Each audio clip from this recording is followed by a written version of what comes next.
2024-25 সালে সব থেকে হাইপে থাকা যে স্মার্টফোনটা ছিল সেটাই হলো এটা, এবং এই ফোনটা রিলিজ হয়ে যাওয়ার পরে 25 সালে সব থেকে হেটেড ফোন হয়ে পরিণত হয়েছে এবং আমার মনে হয় যে কেউই এই ফোনটা নিয়ে পজিটিভলি কথা বলতে চায় না। তবে একটা জিনিস সারপ্রাইজিংলি যেটা দেখলাম যে সবাই ভাবছিল যে এই ফোনটা আসলে কারা কিনবে, বাট যখন ফোন রিলিজ হয়ে গেল কিছুদিন পরে রিপোর্ট দেখা গেল আইফোন 16 এর চাহিদা অনেক বাড়তেছে এবং এটা প্রচুর পরিমাণে সেল হচ্ছে। তবে আমাদের দেশে কেউই ভাই এই ফোনটা কিনবে না, কারণ এইটা অ্যাপেল $600 বিক্রি করতেছে এবং সেই $600 বাংলাদেশে এসে এখন অ্যারাউন্ড 80,000 টাকার আশেপাশে আপনারা এই ফোনটা কিনতে পারবেন। তো এই ফোনটা মূলত অ্যাপেল কাদের জন্য বানালো, এবং আমরা নর্মালি একটা ফোন দেখে ইজিলি বলে ফেলতে পারি এটা ভালো না, এইটা বিক্রি হবে না। তবে অ্যাপেল তো এত বোকা না, এত বড় একটা কোম্পানি, তারা ডেফিনেটলি রিসার্চ এন্ড ডেভেলপমেন্ট করেই কিন্তু ফোনটা রিলিজ করছে এবং তারা সামহাও জানে যে $600 এই ফোনটা বিক্রি করা সম্ভব। সো এই ফোনটা আমাকে এমকে মোবাইল পয়েন্ট পাঠিয়েছে, তো তাদেরকে আমি বললাম যে ভাই এই ফোনটা তো কাউকে কিনতে বলা যাবে না, আমি জাস্ট ভিডিও বানাইতে পারি।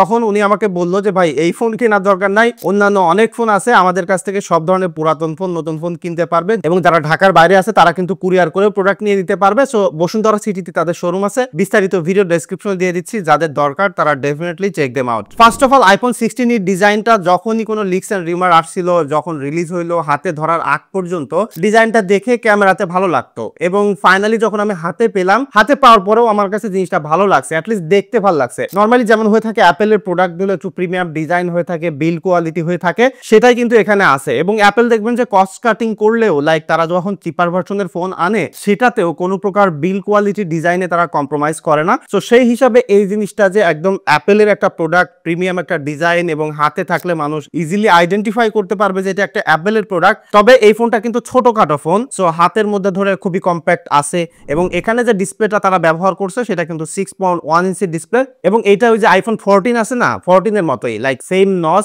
সেম ডিজাইন, বিকজ আইফোন 15 থেকে তারা ডাইনামিক আইল্যান্ডে শিফট হয়েছে বেস ভেরিয়েন্টে। সো আপনি টেকনিক্যালি বলতে পারেন যে এটা আইফোন 14 এর ফ্রন্ট থেকে দেখতে পারা, এখানে ফেস আইডি আছে এবং ডিসপ্লেটার এক্সপেরিয়েন্স ভালো আছে। তবে কোনোভাবে এই ডিসপ্লেকে আসলে সাপোর্ট দেওয়া যায় না। 2025 সালে $600 একটা ফোন, 60 হার্টজের ডিসপ্লে, সাপোর্ট আমি দিচ্ছিও না। তবে আপনি যদি অ্যাপেলের দিক থেকে চিন্তা করেন তাহলে ডেফিনেটলি ডিসপ্লেটা ভালো আছে এবং আমি প্রথমে যেটা বলছিলাম যে ফোনটা রিলিজ হওয়ার পরে ভালোই বিক্রি হচ্ছে। সো কেন বিক্রি হচ্ছে, কাদের পার্সপেক্টিভে অ্যাপেল এটা বানাইছে সেটা আমি যতটুকু আইডিয়া করতে পারছি সেটা ভিডিও শেষে আমি বলতেছি। সো এটার ইন্টারনালে কিন্তু অ্যাপেলের A18 চিপসেট ব্যবহার করা হয়েছে যেটা আইফোন 16 এ আছে। তবে আইফোন 16 এর থেকে এইটার গ্রাফিক্স প্রসেসর একটা কম আছে। এই যে প্রসেসরটা এখানে আছে সেটা হলো খানিকটা মশা মারতে কামান দাগার মতো। আপনারা গিগবেঞ্চ এবং অন্তত বেঞ্চমার্কের স্কোরটা দেখেন, জাস্ট নেক্সট লেভেলের, মানে হাই এন্ড ফ্ল্যাগশিপ লেভেলের যে প্রসেসর মার্কেটে সেটাই কিন্তু এখানে আছে। এর সাথে 8GB র্যাম রয়েছে এবং NVMe টাইপের স্টোরেজ। সো নর্মালি কাজকর্ম করতে গেলে its way more than powerful, like over powered একটা প্রসেসর। আবার যখন গেমিং করতে যাবেন ইটস দ্য সেম থিং,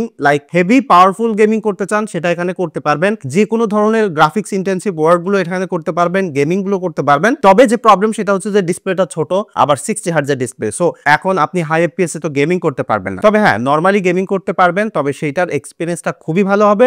ছোট ফর্ম ফ্যাক্টর হওয়ার কারণে অনেক হিটিং করে। আমি এটা পাবজি টেস্ট করেছি, 60 এফপিএস পর্যন্ত খেলা যায়, 1 ঘন্টায় 19% ব্যাটারি ড্রেন করছে এবং কোনো প্রকার ফ্রেম ড্রপ নাই। তবে হ্যাঁ, হাতের মধ্যে খানিকটা ওয়ার্ম ফিল হয়, যদিও এখন গরমের সিজন, শীতকালে আরো একটু ঠান্ডা থাকবে। এবং ক্যামেরাতে যদি আসি, এখানে একটা মাত্র ক্যামেরা সেন্সর, যেটা আপনারা মেইন সেন্সর হিসেবে আইফোন 15 বা 16 এ পেয়ে থাকেন, সেই 48 মেগাপিক্সেলের সেন্সর, যেটাকে তারা ফিউশন ক্যামেরা বলে, অর্থাৎ আপনি 2x এ ছবি তুলতে পারবেন। সো নর্মালি ছবি তুলতে গেলে অ্যাপেলের যে প্রসেসিং, ন্যাচারাল টোন এবং ভিভিড লাগানোর যে টোনটা সেটা এখানে আছে, ডাইনামিক রেঞ্জও ভালো ক্যাপচার করতে পারে। তবে স্পেসিফিক ভাবে আমি যে ইউনিটটা ব্যবহার করতেছি এইটাতে আমার মনে হলো যে সফটওয়্যারের কোনো ইস্যুস আছে। আমি 2-3 বার এটাকে ফ্ল্যাশও করছি, লাইক ফরম্যাটও করছি, রিসেট করছি যেন এটা ঠিক হয়। সেটা হলো যে যখনই আমি ছবি তুলতেছি প্রিভিউতে খুব ক্লিয়ার দেখা যাচ্ছে যেমনটা আমরা অ্যাপেলে দেখি, বাট ক্লিক করার পরে প্রসেস হয়ে ফেসটা খানিকটা ব্ল্যাক করে ফেলতেছে, খানিকটা কন্ট্রাস্টি করে ফেলতেছে। এই জিনিসটা আমি এর আগে একটা ফোন পেয়েছি, আমাকে একজন আবার এরকম সেম প্রবলেমটা মেসেঞ্জারে আমাকে জানিয়েছিল। সো সেই প্রবলেমটা আমি সেকেন্ড টাইম এটা পেলাম। সো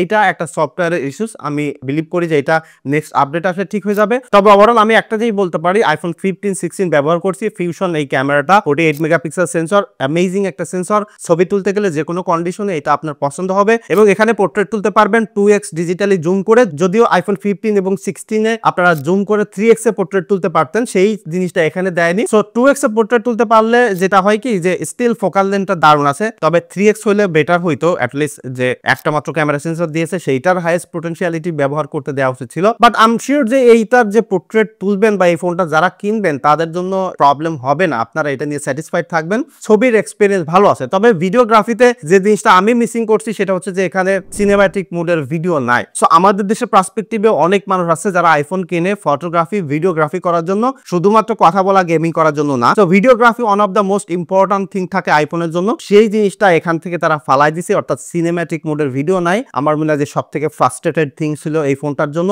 যে অনেকেই যে ভিডিওগ্রাফির জন্য বেটার প্রসেসিং এর জন্য এই ফোনটা কিনতো, তো তাদের জন্য আসলে কেনা হচ্ছে না। তবে স্টিল আপনি 4K 60 FPS পর্যন্ত ভিডিও করতে পারবেন। ভিডিও স্যাম্পল তো এখানে অলরেডি দেখতেছেন, জুম করার ক্যাপাবিলিটিও আছে, স্টেবিলিটিও আছে, বাট সিনেম্যাটিক মোডের ভিডিও একটা ডিল ব্রেকার এই বাজেটের ফোনগুলোতে, এবং বিশেষ করে আইফোনের জন্য যারা হয়তো রিলস কন্টেন্ট ক্রিয়েট করবে বা যে কোনো ধরনের কন্টেন্ট ক্রিয়েট করার জন্য কিন্তু এখন আসলে সিনেম্যাটিক মোডের ভিডিওটা এখানে আপনি মিসিং করতেছেন। এবং এটা যে সেলফি ক্যামেরাটা আছে সেটা দিয়েও আপনারা 4K 60 FPS পর্যন্ত ভিডিও করতে পারবেন, এবং নরমালি সেলফি তুলতে গেলে সেলফির এক্সপিরিয়েন্স অ্যাপেলে সবসময় ভালো হয়ে থাকে, এবং নরমালি ভিডিও কল করা যে কোনো ধরনের থার্ড পার্টি অ্যাপস এর সাথে বা যে কোনো কন্ডিশনে যদি আপনি সেলফি তুলতে চান, ইউ উইল লাভ ইট। তবে স্টিল এই প্রবলেমটা এখানেও আছে, ছবি তোলার পরে প্রসেসিং হয়ে একটু ডার্ক করে ফেলে। ভিভিড মুডটা এখানে আছে, 16 Pro Max বা এই সিরিজগুলোতে ভিভিড মুড নাই আগের মতো, বাট স্টিল এখানে আপনি ইন ক্যামেরায় বিল্ট ইন কিন্তু ভিভিড মুড পাচ্ছেন, সেটা একটা দারুণ ব্যাপার। সো ওভারঅল ক্যামেরা সেটআপ নিয়ে অনেক কম্প্রোমাইজ আছে, যেটা আমার মনে হয় যে বাজেট সেগমেন্ট হিসেবে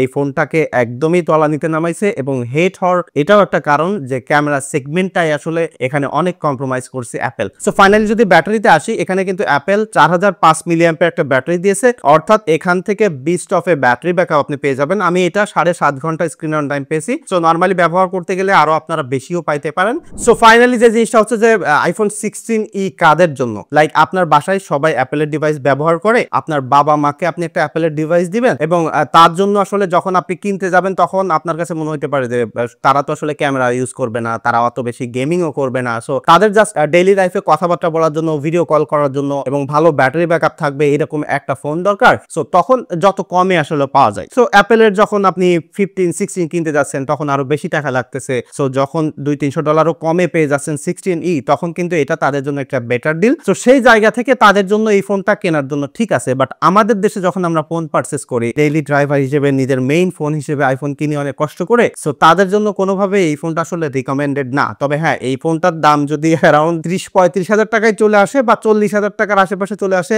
ইভেন ব্র্যান্ড নিউ যদি 50 হাজার টাকাও হইতো, তাহলেও 2025 সাল স্টিল মানুষকে কিনতে বলা যাইতো, বিকজ আইওএস এর এক্সপিরিয়েন্সের জন্য, অ্যাপেলের ইকোসিস্টেমের জন্য ওভারঅল স্টিল সেটা মানিয়ে নেওয়া যাইতো। বাট আপনার মতামত কি এই ফোনটা নিয়ে, সেটা ডেফিনেটলি কমেন্ট করে জানাইতে পারেন। আর এই ছিল আমার এক্সপিরিয়েন্স। দেখা হচ্ছে পরবর্তী ভিডিওতে। ধন্যবাদ সবাইকে।